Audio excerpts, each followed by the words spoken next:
Hi, welcome back to my channel. In today's video, I'll show you how to fix the black screen problem on the OmeTV app. If your screen stays black when you open the app or start a video chat, try these two simple methods. First, open your phone's settings. Use the search bar and type apps, then open the app settings. Now search for OmeTV and tap on it.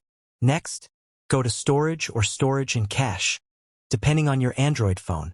Here, tap on Clear Cache. Once the cache is cleared, open OmeTV again and check if the black screen problem is fixed. Clearing an app's cache is a standard Android troubleshooting step for apps that aren't working properly. If you're still seeing a black screen, the next thing to try is updating the OmeTV app. Open the Google Play Store, search for OmeTV, and check if an update is available. If you see an update button, tap on it and wait for the update to finish. Then open OmeTV again and check whether the camera or video screen is working normally. Keeping an app updated can fix known bugs and compatibility problems. That's it. These are two simple things you can try if you're facing a black screen on OmeTV. Clear the cache and update the app. Thanks for watching.